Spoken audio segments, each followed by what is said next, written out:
Merci à vous de rester pour cette table ronde. Donc, ce qu'on a prévu, donc comme Anne-Lucie a expliqué qui on était, je précise que Jean peut aussi intervenir avec une double casquette, à la fois sur le côté prépa, mais aussi sur le côté proviseur de lycée, c'est-à-dire que lui, il est en train d'installer, il a déjà commencé depuis un moment à installer le nouveau lycée dans le lycée de Le Mans. Et ce qu'on vous propose, c'est de commencer par quelques interventions courtes de chacun d'entre vous avant de vous passer la parole. Et en commençant par Pierre, qui peut compléter en fait, les propos de Jean-Michel Blanquer par rapport aux objectifs de cette réforme. C'est toujours très difficile évidemment de compléter les propos du ministre qui sont toujours parfaits. Donc je remercie Jean de gérer la mise en place de la réforme. Alors, je vais passer sur les soucis qui sont actuellement en train d'être gérés, puisque j'ai une réunion cet après-midi à ce propos, parce qu'effectivement je pilote le comité de suivi de la mise en place de la réforme. Donc on va affronter ou aborder un certain nombre de questions qui évidemment se posent. Je rappelle juste, parce que bon, on l'oublie un peu, mais c'est une réforme qui concerne 528 000 élèves cette année, des milliers d'établissements, des centaines d'établissements, donc des milliers. Et évidemment, il y a un choc systémique en termes de transformation du système qui n'est pas anodin, qui pose quand même pas mal de problèmes. Je rappelle que le système des séries a été installé en France en 1965, que la dernière réforme d'ampleur c'était début des années 90. C'est vrai que la société française est extrêmement habituée à ce système et il s'agit de faire bouger les lignes de façon assez structurelle et c'est assez compliqué. Je prends juste un exemple de ce qui se passe actuellement. Je pense qu'une bonne partie des problèmes qu'on rencontre là en ce moment avec les E3C sont liés au fait que beaucoup d'usagers du système n'ont pas compris que c'était un nouveau bac et ont tendance à vouloir faire bachoter leurs élèves pour préparer les épreuves de contrôle continu, comme si c'était finalement déjà des épreuves finales ou des épreuves anticipées. Donc on voit bien, alors qu'ils n'ont pas compris que c'était quelque part des partiels ou des devoirs sur table qui comptent pour le bac et qui comptent très marginalement. On est en train de faire quand même une énorme crise nerveuse alors que ça concerne que 5% des résultats du bac, mais je dis ça parce que, comme par ailleurs j'enseigne les décisions publiques, voilà, il faut aussi se mettre à la place d'un système qui est extrêmement sensible parce qu'il y a c'est l'ancien monde, hein, je ne vais pas dire ça, qui est en train de changer, c'est quand même assez compliqué, puis après il y a des problèmes techniques que je n'écarte pas. Donc l'esprit général de la réforme en un mot, ça a été dit évidemment très très bien par le ministre, c'est d'abord de retourner le lycée vers l'enseignement supérieur, de tourner le lycée vers l'enseignement supérieur. Je pense que, quels que soient nos âges ici, on a tous été marqués par le fait que quand on était au lycée, mais je pensais aussi que de nos enfants, c'est que très souvent, on ne leur parle pas de ce qui se passe après le bac. Le bac est considéré comme la fin de l'histoire. Or, je pense que désormais, on a les chiffres, 95-96% des bacheliers généraux technologiques poursuivent dans l'enseignement supérieur. Une part de plus en plus importante, ça ne va pas s'arranger, vont vers le bac plus 5. Donc au fond, le lycée, c'est quelque chose qui se termine, le lycée et le bac, parce que on va être au lycée après, ça se termine alors qu'en moyenne, les élèves vont en faire 5 ans et probablement en redoublant pour des césures, etc., 6-7 ans d'études après le bac. Donc il s'agissait, avec cette réforme, de retourner en quelque sorte le lycée vers l'enseignement supérieur. Alors avec je pense deux choses, et je m'arrêterai là parce qu'après je pense qu'il faudrait qu'il y ait un échange. Effectivement, comme l'a dit le ministre, d'abord il faut qu'on ait le tronc commun, qui est destiné à faire société, que tous les élèves aient le même type de formation, ce qui pose des questions de programme qu'on va essayer d'ajuster, parce que ça n'a peut-être pas été conçu comme cela, mais des enseignements de spécialité. Et là, je donne un chiffre, alors un chiffre complètement fou, c'est qu'il y a eu 471 triplés de spécialités qui ont été choisis l'année dernière, ce qui est un peu beaucoup quand même, en France, dont 70 choisis par un seul élève. Mais quand même que 15 spécialités dans le bac général. 15 spécialités ont été choisies par 80% des élèves. 14 par 80% des garçons, 17 par 80% des filles. Donc les filles sont plus à prendre des risques en termes de triplette, donc c'est quand même 15 pour 80%, c'est plus que les 3 séries d'avant. Donc quoi qu'il arrive, les options de choix sont beaucoup plus ouvertes qu'avant. Et effectivement, on est sur une dimension d'élargissement des choix par les élèves, qui vont avoir des effets sur nous derrière, évidemment, dans l'enseignement supérieur, quel qu'il soit. On se dirige probablement vers, dans les années qui viennent, petit à petit, des choix d'élèves qui sont des scientifiques, qui auront choisi une spécialité au moins en première, sinon en terminale, littéraire ou sciences humaines et sociales. Donc c'est-à-dire que les classes prépa doivent y penser, les écoles de commerce doivent y penser, les écoles d'ingénieurs doivent y penser. Moi qui suis dans une école Sciences Po qui est un peu différente, moi je trouve tout à fait intéressant, même par rapport au débat qu'on a eu tout à l'heure sur la RSE, que des étudiants qui se destinent par exemple à des études d'ingénierie ou scientifiques aient formation qui intègre des dimensions de sciences humaines et sociales, des dimensions de littéraire, puis il y a un enseignement humanité et lettres classiques. Je trouve ça extrêmement intéressant, même si évidemment ça va impacter ce qu'on fait post-bac et aussi probablement les concours et les voies d'accès, notamment dans les filières sélectives qu'on présente ici. Voilà. Donc il y a toute cette dimension-là et de choix qui sont des choix plus moins utilitaristes, des choix où les élèves vont peut-être choisir des spécialités parce que ça les intéresse intellectuellement, avec des programmes qui sont effectivement assez exigeants comme l'a dit Émilie, parfois un peu beaucoup, notamment je pense au programme de maths. Évidemment, les maths sont très marquées en France. On a encore 69% des élèves qui ont choisi maths en spécialité de première, ce qui est quand même beaucoup. Et évidemment, le programme est un programme tellement exigeant qu'on risque d'avoir quelques abandons des maths entre la première et la terminale. Je vous rappelle que c'est possible et prendre en terminale maths complémentaires. Il y a toute cette dimension donc, de plus grande liberté des choix des élèves qui va nous impacter dans Parcoursup puis dans les concours. Je vais très vite. Et l'autre élément qui, allez, je vais le dire ici, puisqu'on est peu nombreux et que vous ne doutez pas, il y a un élément sur lequel il faut encore évidemment beaucoup travailler, ce sont les 54 heures d'accompagnement à l'orientation et à la fabrication de vos projets d'études qui sont prévus en première et en terminale. C'est prévu, pour l'instant il y a tellement de choses à faire que c'est un tout petit peu laissé de côté, il faut quand même connaître. Or, évidemment, que c'est un élément majeur de la réussite de la réforme, et a fortiori, disons, dans la dimension égalitaire de la réforme. Parce que si on ne fait rien de ces 54 heures, ça ne va pas vous surprendre, ce sont les sachants, nos enfants à nous, parce qu'évidemment ils ont des sachants, etc., qui vont s'approprier en premier la réforme, elle va se faire au détriment des élèves les plus modestes qui n'ont pas la formation nécessaire. Bon voilà, donc il y a cette dimension-là, sur laquelle il faut encore travailler, avec cette idée qu'avec ces 54 heures, on puisse permettre aux lycéens, par exemple, nous accueillir. Alors ça existe évidemment beaucoup, mais de manière beaucoup plus routinisée que ce n'est le cas aujourd'hui, qu'ils puissent faire des choix d'orientation beaucoup plus informés qu'aujourd'hui.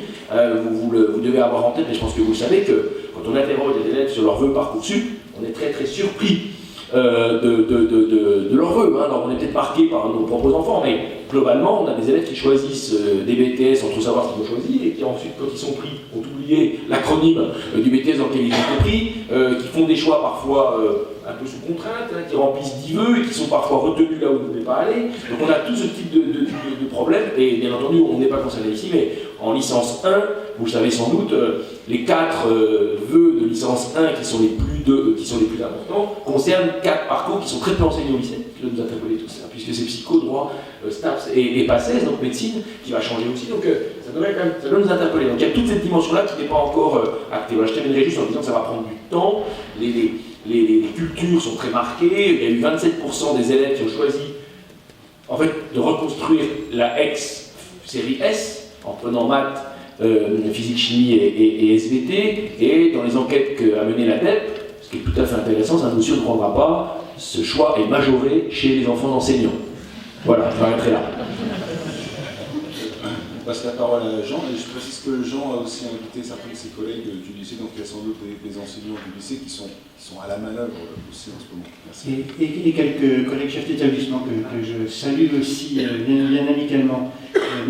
Merci beaucoup. Alors effectivement, quand on est proviseur de lycée à classe préparatoire aux grandes écoles, on est à la fois établissement d'origine dans Parcoursup et établissement d'accueil. Donc nous vivons cette période-là dans les établissements avec nos élèves de seconde, première, terminale, comme n'importe quel autre chef d'établissement, en mettant en place la réforme du lycée, en réfléchissant avec les équipes sur les modalités de l'information et de la construction de projets d'établissement qui introduisent, qui incluent, qui organisent les spécialités, le choix des spécialités et les parcours des élèves. Et puis d'un autre côté, avec les équipes de classe préparatoire, bien, nous réfléchissons au modèle de sélection, au regard, aux critères, dans le cadre de ces nouvelles combinaisons, de ces nouveaux profils ou parcours d'élèves qui vont arriver. Alors, la première chose qu'on peut constater, c'est qu'il est compliqué en ce moment de faire une information, parce que la période est encore une période où tout est en mouvement. Tout est en mouvement, que ce soit justement dans la construction du lycée, que ce soit dans la réflexion sur les classes préparatoires, sur les filières, sur les contenus, les programmes. Si bien que une première question pour nous, c'est quel message pour donner confiance. Et alors de ce point de vue-là, il faut quand même considérer qu'effectivement les filières ont été déconstruite par le nouveau lycée. Ça présente, et je ne vais pas revenir sur toute la présentation du ministre ou de Pierre à l'instant, sur les avantages, l'intérêt de nouvelle construction, ça présente une nouveauté qui est forte, et c'est vrai, il est vrai qu'il nous faudra un certain temps pour habituer non seulement les équipes, mais les élèves et surtout les familles à raisonner autrement, puisqu'on a affaire à des parents d'élèves qui ont grandi avec la culture des filières, si bien que quand on fait de l'information sur les orientations, finalement la question qui nous revient tout le temps, c'est qu'est-ce que je dois choisir comme spécialité pour garder toutes les portes ouvertes. Et finalement, avant c'était facile, c'était la filière S, et bien aujourd'hui on cherche sous forme de spécialité la filière S. Or, l'esprit de la réforme, c'est bien de dire il y a beaucoup de spécialités, beaucoup de profils d'élèves, et chacun peut se construire son parcours et y trouver pleinement son chemin et sa voie dans l'enseignement supérieur. Alors, dans le cadre de l'appel CPGE avec les collègues proviseurs de classe prépa, on a eu récemment l'occasion d'échanger sur ces différents parcours, et notre regard, notre souci, ça a été d'essayer de trouver des formulations qui rendent compte à la fois de ce principe d'ouverture au profil et de message, on va dire, de confiance à envoyer aux jeunes qui font leur choix, et à la fois d'éviter une langue de bois qui dirait finalement faites tout ce que vous voulez, de toute façon l'esprit c'est que vous irez où vous voudrez dans le supérieur. Je crois qu'il y a des moments où où on n'a pas le droit de tenir un discours fallacieux, et il est de notre devoir de rappeler quelques fondamentaux. Et notre idée, c'est de le formuler un petit peu comme ça. C'est-à-dire, il y a des fondamentaux. Exemple, si je veux faire des études d'ingénieur, oui, il faut que je fasse des sciences. Alors, on peut le formuler en précisant un tout petit peu plus, et nous, on a choisi de dire que dans certains cas, il y a des passages obligés. Alors, on parle bien des prépas, on parle bien de filières sélectives qui ont à préparer dans un certain contexte les élèves. Pour des filières sélectives, il y a des passages obligés. Si je veux faire une filière sélective prépa scientifique, oui, les maths sont un passage obligé. C'est pas la peine de faire semblant que c'est pas vrai.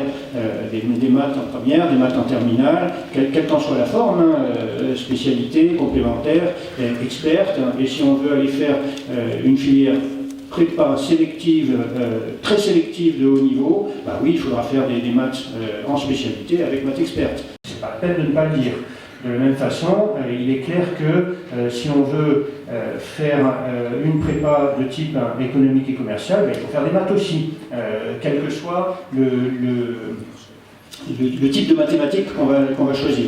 Alors là, il y aura un sujet qui sera sur la table, que je garde après pour la discussion en direction des directeurs d'école de commerce et de management. C'est précisément de voir dans cette filière qui va fusionner les anciennes ECE, ECS, quelles mathématiques pour quelle formation de prépa, comment s'articulent les deux options mathématiques qui sont en train d'être créées.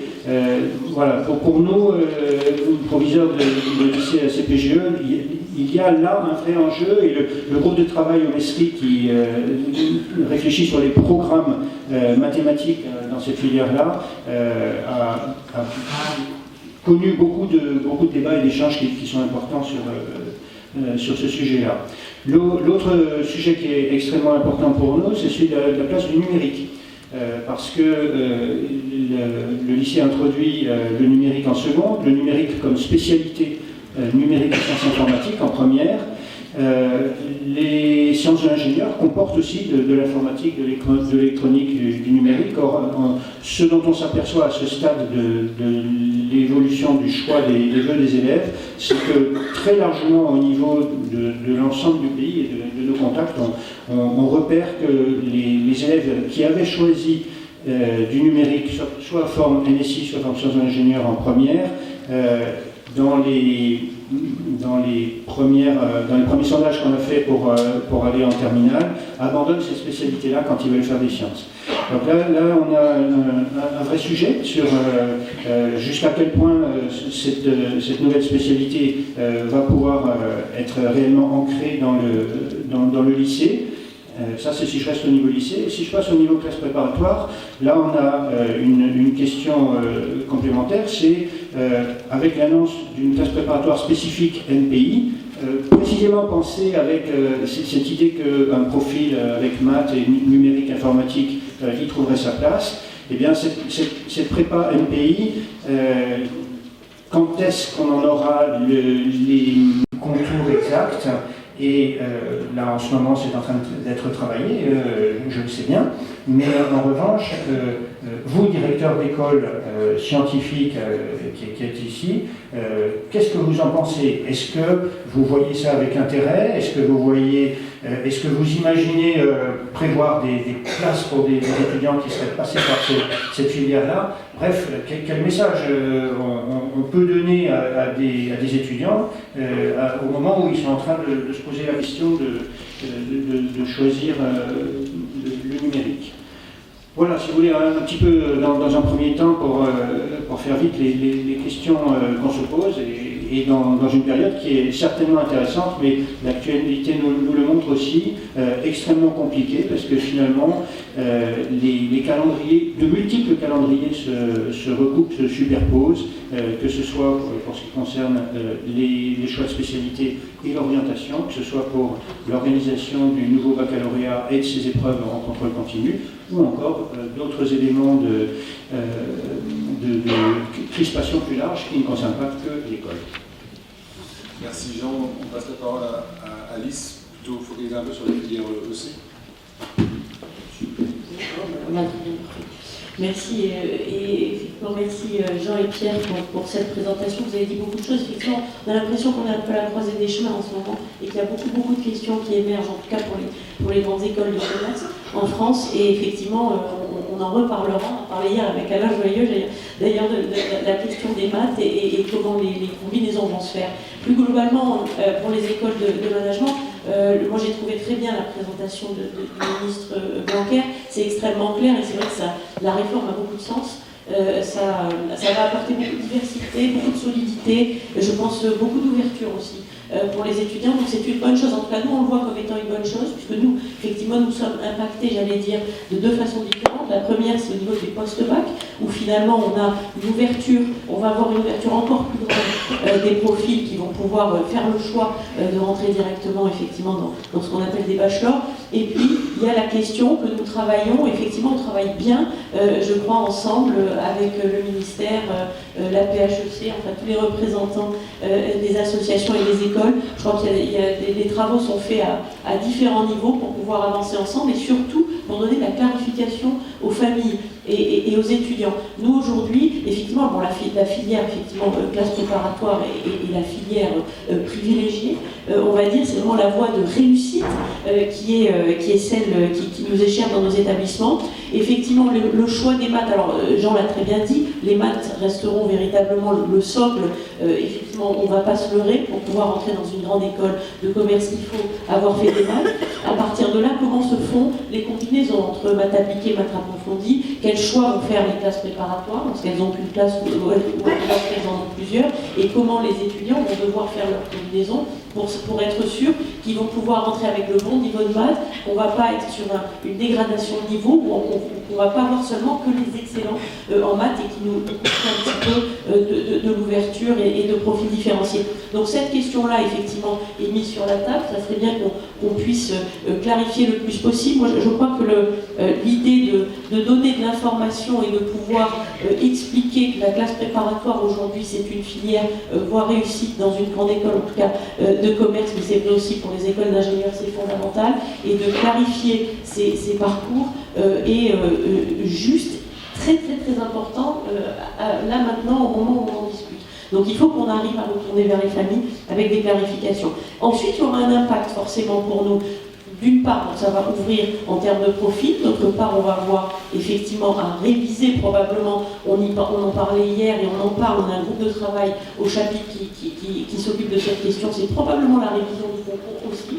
puisqu'il faudra bien se dire que s'il y a réforme du bac, il faudra qu'il y ait des réformes successives derrière dans l'enseignement supérieur.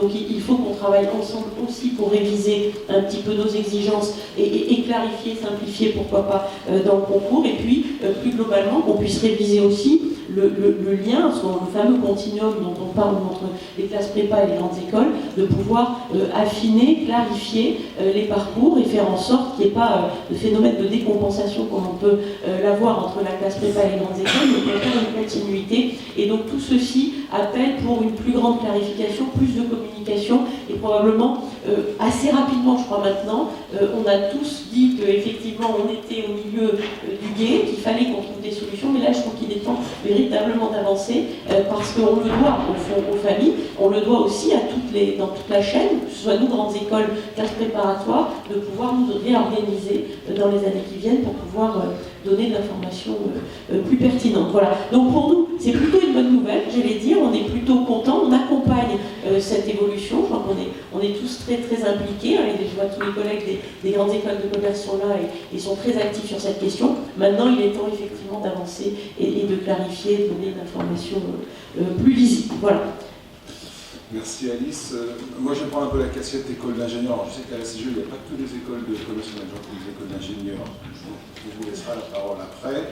Bon, là aussi, les écoles d'ingénieurs reconnaissent l'intérêt de cette réforme. D'une part parce que les gens qui recrutent chez nous attendent des profils plus divers, nous demandent des profils plus divers.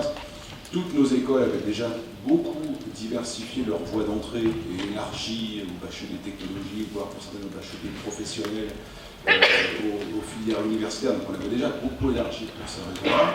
C'est vrai qu'on a peut-être une problématique un peu spécifique sur les écoles d'ingénieurs qui ont besoin d'une formation de base quand même très scientifique et qui sont face à un tronc commun du lycée qui est très SHS. Donc on a sans doute des profils encore plus divers potentiellement que ce qu'on retrouve dans les écoles de commerce et de management. Et puis avec des vraies problématiques, Jean en a parlé, le côté informatique. Alors on a applaudi la construction d'une filière informatique théorique avec des fondements numériques qui commencent avant le bac et qui est intéressant pour certaines de nos écoles, mais on a aussi mis en garde sur le fait qu'on a aussi besoin du numérique dans tout ce qu'on fait, dans toutes les parties sciences, en SVT, que ce soit en sciences de l'ingénieur, parce qu'effectivement, et aussi sur la filière, on n'a peut-être pas beaucoup parlé, mais sur la filière économique et commerciale, parce que les gros consommateurs de numérique sont aussi des gens qui sont dans nos disciplines. On applaudit aussi cette réforme sur le fait qu'on est aussi conscient que le choix, la possibilité de choix, si elle correspond à une motivation accrue des étudiants, elle est bonne. Voilà. Donc il faut qu'on essaye de faire attention dans le lycée que effectivement les étudiants fassent bien ces choix, pas parce qu'on leur a dit de les faire pour des matières qui ne les intéressent pas, mais bien parce que le fait d'avoir choisi et d'être intéressé par la matière va accroître leur motivation, parce qu'on sait bien qu'on est aussi au lycée comme après en école dans un rôle éducatif, et s'éduquer à apprendre, à se former pour la suite, c'est extrêmement important pour la réussite dans les écoles et après dans la carrière. On se pose aussi une question importante dans les écoles d'ingénieurs qui est quel sera le devenir des étudiants qui n'auront pas fait de maths, qui n'auront pas pris la spécialité maths, hein, les profils SI Info, les profils SI SVT, que vont devenir ces étudiants?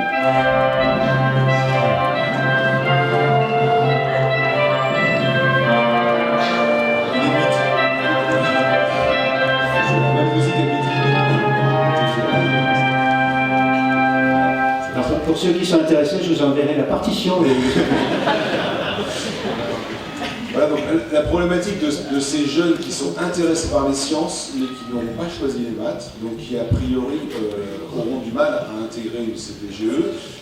Les écoles d'ingénieurs qui recrutent juste après le bac se posent la question. Les écoles d'ingénieurs qui ont développé des bachelors se posent la question aussi de comment intégrer ces étudiants-là et leur donner des perspectives de suite.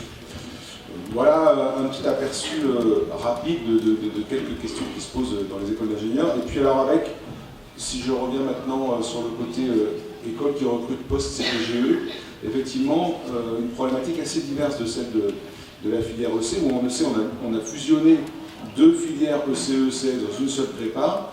Sur les prépas scientifiques, on a gardé les 3 filières LPSI, PCSI, PTSI, et on a encore élargi avec une 4e filière. Donc on a une compréhension de la filière prépa post-bac qui va être compliquée pour les étudiants et qui nous interroge tous, sachant qu'on sent qu'on nous demande qui va recruter ceux qui est de la filière MPI, qu'est-ce que nous allons faire. Là on a du mal à travailler, et du coup le travail qu'on fait, alors bien sûr la CGE, un grand nombre d'entre vous sont impliqués dans les travaux en cours sur la réécriture des programmes de CPGE. C'est vrai qu'on a un travail qui est très morcelé, qui est difficile à suivre, et je remercie en particulier les collègues, je les vois là-bas, des unions de profs de classe prépa, qui s'investissent beaucoup pour essayer de tout suivre. C'est assez dur, et on sent qu'on aura du mal à bien orienter ces étudiants, bien les aider dans leur choix et dans leur orientation à travers cette filière encore plus morcelée et calme. Voilà, je m'arrête là et je propose qu'on passe à une discussion entre vous et nous, autour de vos nombreuses questions. Alors justement, mes collègues de CPGE. Bonjour, Jean-François Beau, je suis professeur de classe préparatoire de SVT dans une filière, et la matière n'a pas été encore évoquée jusqu'ici, qui est la biologie.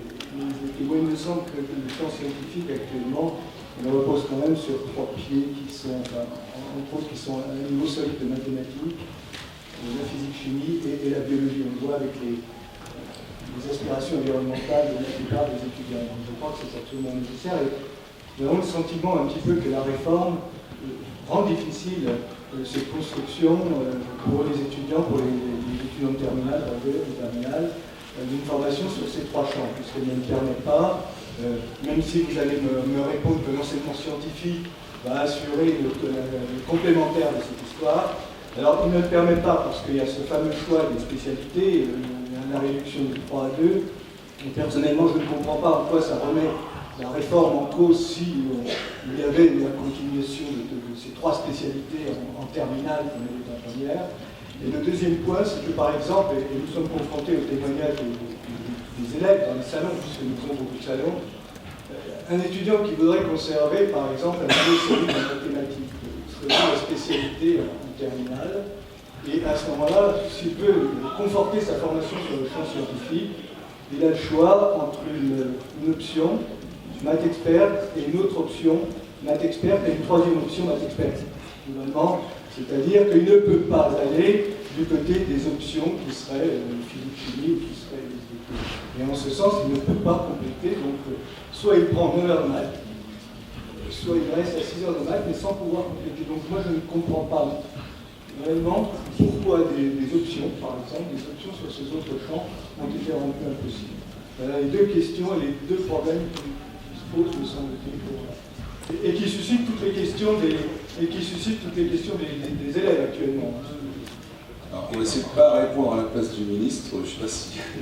Moi, je réponds à la place du ministre, pas de problème. Si ça n'engage que moi, sinon je me fais engueuler. Mais, non, mais ce que tu dis est vrai. C'est vrai, mais en même temps, il y a eu un rapport parlementaire récent qui préconisait de maintenir les 3 spécialités en terminale. Il faut quand même penser au volume horaire global élève. C'est-à-dire que si jamais on maintenait, alors même je vais mettre de côté la question du coût pour le système, pendant que Marin joue, je rappelle que je vais respecter des choses de la classe, le lycée français coûte 38% de plus que la moyenne du lycée de l'OCDE, avec un taux de satisfaction qui n'est pas 38% supérieur. Donc toute revendication qui permettrait d'en augmenter encore le coût me paraît un peu compliqué. Et en plus là, on est tous d'accord ici, si on disait finalement on va laisser les 3 aspects à 4 heures en terminale, les collègues ne seraient pas contents non plus parce qu'ils diraient on ne pousse pas assez loin le volume horaire de chaque spécialité. Donc de toute façon on était un peu coincés. On a même eu des propositions de dire bah non on passe à 5 heures.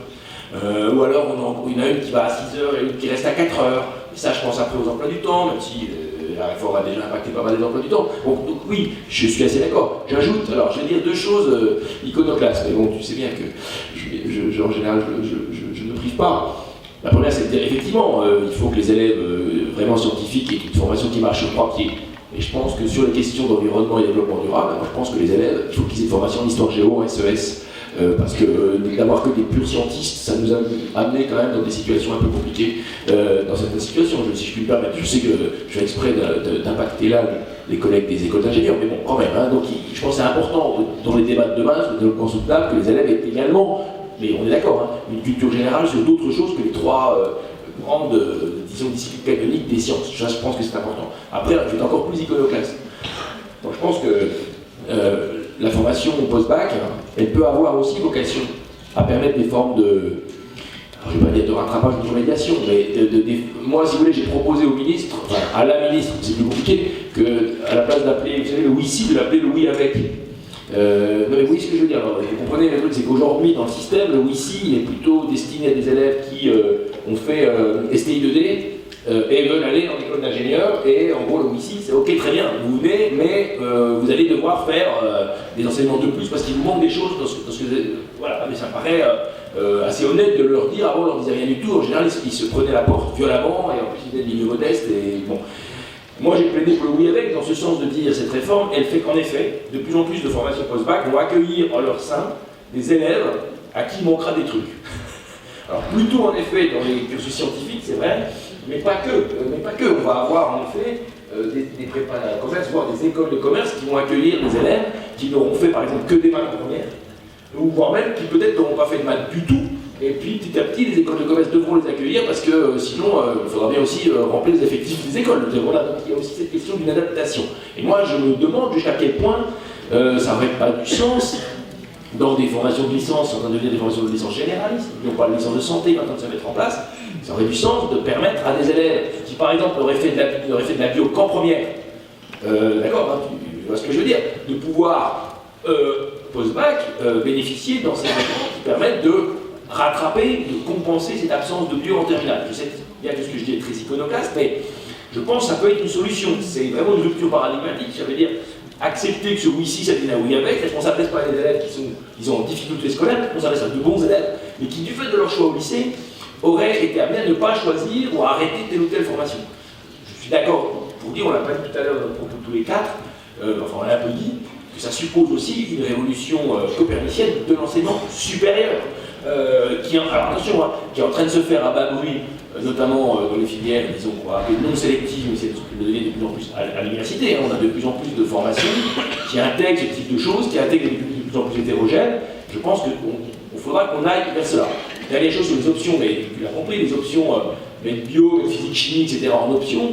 Moi sur le papier, je ne suis pas hostile, mais ça va en termes de DHG, ça va bouffer la DHG. En termes d'emploi du temps, ça va être terrible. C'est vrai que le choix qui avait été fait à l'époque, c'était plutôt de proposer une option mathématique, soit complémentaire, soit experte, et pas une option physique-chimie ou bio. Ouais, alors je suis d'accord, je vais ajouter quelques compléments. D'abord, les options en terminale, en termes de DHG, elles ne sont pas financées. Donc déjà, c'est compliqué. Vous savez bien, on est obligé de faire avec notre propre marge, et c'est un petit peu compliqué. Alors, par rapport à la formulation que j'utilisais tout à l'heure, quand on se positionne nous en disant il y a des passages obligés, parmi les passages obligés, pour les élèves qui ont en perspective de faire des études, probablement de médecine, et en tout cas de prépa type BCPST, pour nous il est clair qu'il y a un passage obligé qui se situe au niveau de la classe de première, et qui est de dire qu'il faut faire les trois spécialités, maths, physique et SVT. Ça, je crois que, bon, on peut le dire clairement, il y a pour d'autres formations du supérieur, on peut laisser tout ouvert. Là, il y a un passage obligé. Bon, pourquoi? Parce qu'on se situe dans le cadre de formations qui sont sélectives, et les jeunes que nous intégrons en classe préparatoire, nous les intégrons avec un objectif qui est clair, c'est celui des concours 2 ans après. Donc il faut voir en 2 ans ce qu'on peut faire pour qu'ils soient effectivement comment dire, des candidats sérieux au moment du concours. Là pour nous c'est compliqué de réfléchir sur le mode oui avec. Voilà. tant que les concours n'auront pas été changés. Alors si après, dans le mécanisme général, on change les modalités de concours, les épreuves, les contenus, etc., on peut en discuter autrement. Mais pour l'instant, on est obligé de le formuler de cette façon-là. Moi, la question que j'ajouterais à propos des SVT, c'est qu'on voit bien que c'est une discipline qui est fondamentale aujourd'hui en termes de formation de l'honnête homme. C'est aussi une discipline qui est fondamentale et un enjeu dans la tête de nos jeunes. Et les résultats du sondage Ipsos tout à l'heure nous montraient vraiment l'intérêt des jeunes étudiants en grande école pour ce domaine-là. On peut se demander si et pourquoi et comment on n'aurait pas pu en mettre un petit peu davantage dans le tronc commun, parce que là, il s'agit bien d'une affaire de tronc commun. Je peux parler du lycée, donc cet après-midi, là, c'est pour ça que je ne pourrais pas rester, on a le comité de suivi et on va notamment auditionner la présidente du CSP. Et la priorité est de regarder les programmes du tronc commun, notamment, j'ai reçu l'association des profs de bio, à titre personnel, moi je ne suis pas du tout, vous savez, je suis un littéraire, mon Dieu, mais donc je suis très impressionné quand on parle des cristaux, je ne comprends rien, donc je fais semblant de comprendre, mais c'est vrai que sur le programme d'enseignement scientifique, dès lors qu'on est dans le tronc commun et qu'on est dans la culture de méthode, je me dis que peut-être qu'on devrait revoir quelques petits trucs à titre assez personnel, là, et en particulier, c'est vrai que la dimension bio, les questions autour de la santé, les questions autour des fake news, les questions autour de la transition écologique ne me semblent pas assez présentes dans ces programmes-là, et là, à mon avis, ça a du sens. Et juste une petite précision, sur les études de santé, quand vous lisez, alors ça ne nous concerne pas trop ici, mais quand vous lisez les propos du président de la conférence des doyens des facs de médecine, qui est le doyen de la fac de Strasbourg, il est en train de dire l'évolution de la licence de santé fait que la triplette dont a parlé Jean n'est plus nécessaire, puisqu'on va désormais former des élèves qui auront suivi évidemment des enseignements scientifiques au lycée, mais qui auront fait aussi des enseignements littéraires, et ce sera à nous, durant cette licence de santé, d'organiser des voies d'accès, comme d'ailleurs dans la plupart des autres pays. Je vous signale juste ici que dans la plupart des autres pays, les études de santé commencent au niveau master, et qu'avant les gens font des études parfois littéraires, etc. D'accord ? Donc études de santé, j'apporte un petit bémol. Bien sûr, après, études scientifiques dures, mais n'oubliez pas quelque chose.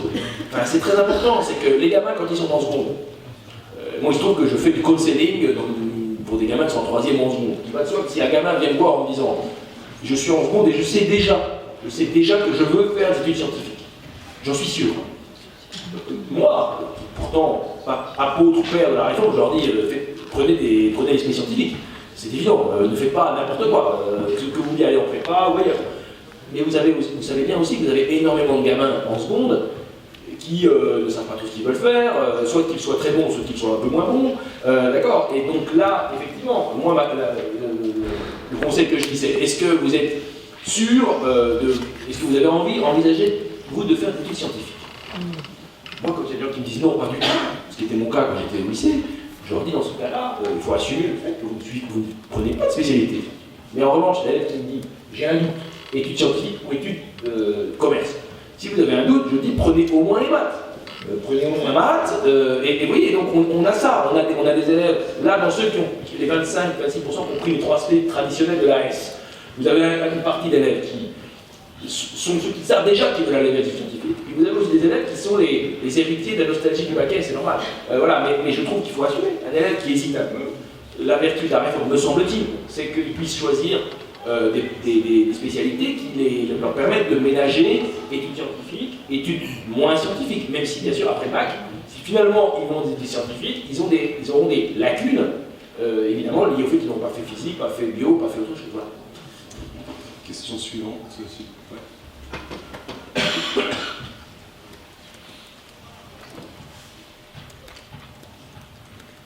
Hervé Guesser, ancien président de la commission Amont et directeur général au Saint-Claude. La question s'adresse à Alice et à Laurent. Nous, on s'adresse plutôt à des élèves qui vont plutôt a priori réussir, et au fond, qu'est-ce qui se passe ? On va avoir à traiter, enfin les écoles et les prépas vont avoir à traiter une beaucoup plus grande diversité. Je comprends ce qui a été dit par le ministre et par Pierre Mathieu, je comprends l'esprit général de voir une plus grande ouverture, une plus grande diversité, etc. etc. La question, c'est que nous, on forme des gens pour l'entreprise, pour les milieux professionnels. Au fond, quel type de diversité attendent les milieux professionnels? J'explique. Il y a 3 types de diversité, au moins 3. On peut souhaiter avoir, sur des parcours comparables, davantage d'élèves de milieux modestes. Mais ça ne justifie pas un changement des programmes et des pratiques. On peut souhaiter avoir une diversité plus grande par les profils de connaissances qu'on va devoir intégrer. Et on peut souhaiter avoir une diversité par l'expérience personnelle des étudiants. Donc il y a 3 types de diversité. Je crois comprendre ce que veut l'État, mais que veulent les employeurs? Qu'est-ce qu'ils veulent? Qu'est-ce qu'ils privilégient? Alors, je pense que dans nos écoles, on fait beaucoup d'études sur ce que veulent les employeurs, en tout cas. Oui, c'est pour ça que je pose la question. Voilà. Et non, mais dans ce que tu dis, Hervé, on est totalement en phase. C'est exactement ces types de diversité qu'il faut privilégier avec la réforme. Donc ça, c'est clair. Et je pense que c'est aussi ce que veulent les employeurs. Aujourd'hui, en tout cas, dans ce qu'ils nous disent, on en a vu un petit bout d'ailleurs aussi dans la présentation tout à l'heure des Ipsos. C'est une diversité de talents, une capacité d'adaptation, donc diversité aussi de profils dont on a parlé, et une capacité d'adaptation, une capacité, pour nous, ce qu'on nous dit, c'est d'être à l'aise à l'international, une capacité, bon voilà. Donc il faut préparer tout ça. Et c'est vrai que dans la réforme telle qu'elle est annoncée, en tout cas, nous, dans ce qu'on voit, que ce soit par les classes préparatoires ou par ailleurs, mais principalement par les classes préparatoires, au fond, cette diversité nous permet de préparer ces talents dont ont besoin les entreprises. L'adaptation, le multiculturalisme, la mobilité, le fait de savoir jumper, d'être intelligent, de savoir faire des liens, d'être bon, voilà, d'avoir des bonnes bases, la solidité du modèle. Donc moi je crois qu'au contraire, ces 3 diversités dont tu parles répondent, après à nous de faire le SAS, à nous de faire le SAS, c'est aussi de fabriquer et de faire la bonne proposition pour que quand les talents arrivent sur le marché, ils soient complètement prêts à l'emploi pour ce que veulent les employeurs aussi, et puis par rapport à ce que veulent aussi les étudiants. Mais globalement, moi je trouve que ça répond parfaitement aux attentes des employeurs. Je ne vois pas de gap, en tout cas, je ne vois pas du tout que la réforme partirait dans un sens qui ne correspondrait pas, en tout cas du point de vue de ce que nous on voit dans les écoles de management. Je pense que sur les écoles d'ingénieurs, c'est un peu les mêmes attentes, avec sans doute encore des attentes sur des profils très très scientifiques. Parce qu'effectivement, quand on parle d'enjeux environnementaux, il y a quand même des verrous scientifiques et technologiques majeurs, et on a quand même besoin de former dans nos écoles. Alors, la filière universitaire jusqu'au doctorat va former une partie de ces gens-là, mais les entreprises attendent quand même des gens formés, comme tu l'as dit, dans un environnement qui prépare à l'entreprise, les gens de très très haut niveau scientifique qui seront soit dans un doctorat après, parce qu'elles ont des problématiques scientifiques et technologiques qui sont non résolues aujourd'hui, et ces entreprises n'arriveront pas à... Safran nous parle de l'avion zéro carbone en 2050, ils ne sont pas encore techniquement. Donc c'est vrai qu'on doit dans nos écoles essayer de fournir tout cela. Alors il y a effectivement sans doute des écoles qui ont fait le choix du très scientifique, et c'est très bien. Et peut-être que ces écoles se sont inquiètes effectivement de comment est-ce qu'elles vont recruter ces gens-là. Mais on a quand même, quand je dis qu'on a beaucoup diversifié, ça qu'on a quand même essayé, en particulier dans nos écoles généralistes, de sortir un petit peu tous les profils, de donner des voix à ceux qui vont être des grands scientifiques ou des grands technologues, et à ceux qui auront un profil un peu plus large, comme ceux dont vous avez parlé. Puis l'engagement, enfin ce que Ipsos a montré tout à l'heure, c'est les valeurs en fait que souhaitent porter les étudiants. Nous, il faut que ce soit dans la réforme du bac ou après dans ce qu'on va faire en classe prépa ou en école, il faut qu'on travaille beaucoup sur ces valeurs et sur cet engagement qui, je pense, reste un des points centraux pour les recruteurs aujourd'hui. Donc on a une autre forme d'intervention à avoir et on doit aller au-delà simplement Alors après, la solidité scientifique, c'est incontournable, je t'en remets pas. Mais il ne faut quand même pas négliger le fait qu'on voit quand même des jeunes qui, parce qu'ils ont pris l'habitude de travailler, arrivent sur des champs nouveaux qui n'ont pas travaillé jusque-là, arrivent à faire des progrès quand même assez phénoménaux en s'auto-formant en ce moment. Quoi. Et ça, on ne peut pas le nier. d'autres questions? Delphine ou alors, en fait, Delphine, Et encore, on a des questions, il va falloir les limiter. Hein, on arrive dans 5 minutes ça pour passer à la séquence suivante. Oui, bonjour à tous. Alain Joyeux, j'enseigne la géopolitique à Montpellier, au lycée Joffre, et je préside de l'APHEC. Alice Guillon a dit tout à l'heure que nous étions à la croisée des chemins, et on en est convaincus, nous, communauté des professeurs de classe prépa. Croisée des chemins d'abord au niveau de la réforme, parce que la réforme du lycée, et donc ses conséquences sur nos filières, cette réforme peut être une opportunité, celle de rénover les programmes, on est en cours, également de faire évoluer le concours, et là, comme Alice l'a dit, il est urgent que des propositions émergent et d'abord par les écoles, mais en même temps un risque, parce que, effectivement, il ne faudrait pas que le prérequis des mathématiques limite ou réduise notre vivier potentiel et réel. Or, je voudrais dire et rappeler que, sans être pessimiste du tout, le système des classes préparatoires est actuellement fragilisé. Il est fragilisé, je rappelle quand même, alors ma spécialité ce sont les prépa EC bien entendu, que si cette année on a accueilli avec soulagement la nouvelle de la stabilisation des effectifs en prépa EC, ces 3 dernières années, on a eu une baisse d'effectifs. Et que se pose donc la question de l'attractivité des CPGE, et surtout si nous sommes nous tous convaincus entre nous de l'intérêt des CPGE, de leur valeur ajoutée, le message est un petit peu brouillé lorsqu'on s'adresse aux familles qui effectivement sont aux familles à nos futurs étudiants qui pour certains regardent vers l'étranger, d'autres vers des bachelors qui permettent ensuite d'aller de rejoindre les premières grandes écoles. Et donc on a besoin, plus que jamais aujourd'hui, si on tient à cette filière prépa grande école, de redéfinir son identité, son attractivité, et je crois que c'est maintenant qu'il faut le faire à l'occasion de cette réforme. Je voudrais également rappeler, même si ça ne dépend pas de la CGE bien entendu, que un des atouts des classes préparatoires, c'est leur maillage territorial. C'est-à-dire que partout en France, il y a des classes préparatoires de proximité. Monsieur le ministre Jean-Michel Blanquer et Madame la ministre Vidal nous ont dit, lorsque nous les avons rencontrés, que le gouvernement tenait à cette filière et qu'il n'était absolument pas dans la politique actuelle de réduire les capacités d'accueil en classe préparatoire économique et commerciale. Ce que je veux dire ici, c'est que sur le terrain, il se passe exactement l'inverse.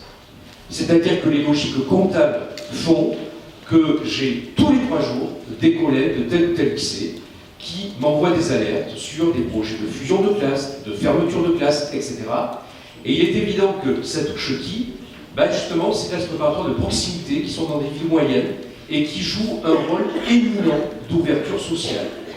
Donc j'appelle, au-delà des chantiers que nous menons avec le chapitre, et vraiment je veux saluer le travail que nous faisons avec les écoles, à la fois sur l'adaptation des prépas et sur la rénovation des programmes et du concours, j'appelle, si vraiment nous croyons à la valeur ajoutée et à la place des classes prépa dans le système, de nous mobiliser tous ensemble pour éviter que des logiques comptables, qui peuvent être compréhensibles par ailleurs, mais n'aboutissent à des fragilisations ou à des réductions de structures à l'échelle locale. Je veux juste remarquer encore iconoclaste. On connaît bien dans les prépa EC la théorie de l'offre et de la demande. Je pense que les nouvelles générations de futurs étudiants, de lycéens, ont des formes d'attente par rapport à l'enseignement supérieur qui, peut-être, pour partie, se désajustent de l'offre des prépas. Je dis peut-être quelque chose d'iconoclaste ici, mais puisque je dirige une école qui accueille des élèves Bac 0, mais aussi Bac plus 1, qui ont tous fait une année de prépa, EC ou ALBL, voilà, oui, ce que je veux dire, c'est qu'aujourd'hui, on a de très bons élèves, alors quelques-uns partent à l'étranger, mais on sait qui c'est, hein, c'est les élèves des familles qui ont les moyens de partir à l'étranger, donc ça ne nous intéresse pas ici, j'espère, mais plus globalement les autres élèves, aujourd'hui, sont confrontés à des choix sur Parcoursup, avec des choix de très forte attractivité, de bi-licence à l'université, de bachelor dans les écoles de management, qui les interpelle un peu. Pourquoi? Parce que par exemple le volume horaire hebdomadaire, vous savez bien, est moins important, le niveau d'exigence en termes de travail pour les élèves est moins important, et on a affaire à une génération Y, on va faire le vieux con et le vieux réac, qui sont des générations avec peut-être une culture du travail moins ancrée, et je pense que ça, à mon avis, ça aussi, ça interpelle le modèle des prépas, pas simplement l'évolution du bac, mais aussi le fait qu'on a affaire à une génération aujourd'hui, depuis quelques années, qui est peut-être moins attachée a priori à aller vers les prépas. Et je crois que ça, vous savez bien, il faut l'intégrer à la réflexion. Si je peux me permettre, vous avez parlé tout à l'heure de l'ancien monde. Je crois qu'effectivement, les classes prépas sont en train de quitter l'ancien monde, parce qu'on est tous convaincus, je crois, et tous mes collègues en tous les cas, quand le temps où nous étions dans notre tour d'ivoire et où les bons élèves venaient automatiquement chez nous, est complètement révolu. Et justement, c'est pour ça que je disais que la réforme pouvait être une opportunité pour justement rénover la pédagogie, rénover les compétences, etc. On y travaille beaucoup, mais ça suppose un effort important et beaucoup de communication sur effectivement ce qu'on a en place. J'allais prononcer le mot communication parce qu'il y a effectivement un très gros sujet, un très gros enjeu avec la communication. C'est dans les classes prépa qui, comme on l'a vu dans la petite animation, à 80% sont publics. On a ni les structures, ni les moyens qui seraient nécessaires en réalité pour communiquer largement sur tout le territoire. Et en tout cas pas les moyens qu'ont ceux qui sont la concurrence directe. Donc oui, il y a des efforts à faire pour rendre très, très visible l'existence, le travail, l'ouverture, la modernisation de tout ce qui se fait dans nos classes préparatoires. À mon avis, c'est un enjeu sur lequel vous, professeurs, nous, proviseurs, mais plus largement aussi la CGE doivent réfléchir. Et en ce sens, la petite vidéo, je le redis à Lucie, me paraît effectivement vraiment intéressante, parce que c'est un moyen facile de faire passer de l'information. Il y a un élément sur lequel il va falloir prendre des crampes qui est compliqué, c'est la question du concours. C'est vrai que ce qu'on a apprécié dans la prépa, c'est cette motivation qui est générée par un concours, en plus un concours qui est national, avec un classement national. On sait qu'il y a des jeunes qui embrayent, et si on a parlé d'accélérateur avec ces fusées, c'est pour ça qu'on a des jeunes qui sont à fond dans ce système-là et qui se donnent à fond pour être les mieux classés possible. Et il y a plein d'endroits dans le monde où il y a des concours nationaux pour être bien classés, et on s'appuie là-dessus. Malheureusement, le concours, d'un point de vue pédagogique, on peut se poser la question, dans les écoles d'ingénieurs, on parle d'agriculture 4.0, d'industrie 4.0, et pour les faire rentrer, on les met dans une grande salle avec un papier, un crayon à composer pendant 4 heures ou 6 heures. C'est pas super 4.0. Et là, on tombe sur la problématique que pour ces concours nationaux, les gens veulent à la fois une grande équité. Alors, vous êtes tous confrontés à des problématiques de recours sur les concours. Donc les gens veulent une grande équité, mais veulent être aussi étudiés individuellement. Donc on reste un peu coincé sur ça. Vous avez fait beaucoup d'efforts dans vos recrutements, que ce soit par concours ou pas, pour rajouter des épreuves. Certains d'entre vous font des épreuves collectives pour faire après une évaluation individuelle. Mais vous savez qu'aujourd'hui, on a du mal à débloquer ces satanés écrits qui, je pense, pour un certain nombre de jeunes qui sont au lycée, paraissent être une façon un peu archaïque de recruter. Et on n'a pas, nous on commence à réfléchir depuis un petit moment sur le côté concours d'école d'ingénieur, on a beaucoup de mal à débloquer cette partie-là. Nous, on avance. On va prendre une toute dernière question, Delphine, si tu pouvais être très très brève. Je vais être très brève parce qu'on est rentré dans un débat pour contre la prépa. Je crois que ce n'était pas forcément l'objet. Je pense que les écoles de management, par la diversité de leurs programmes, montrent aussi leur ouverture aux différentes filières de l'enseignement supérieur. Il y avait plusieurs questions dans celle d'Alain Joyeux. Moi, je voudrais quand même revenir sur une question que j'ai déjà posée au chapitre et que je continuerai de poser tant que je n'aurai pas le sentiment d'être entendue, qui est la question du niveau de maths au lycée, puisque le niveau de maths en première fait que des étudiants qui précédemment, effectivement dans l'ancien monde, comme vous dites, faisaient une ES, aujourd'hui hésitent fortement à prendre maths au lycée. Où ça s'est vu dans les choix qui ont été faits cette année. On verra si ça se poursuit. Je suis pas sûre que le touche à oreille soit très positif.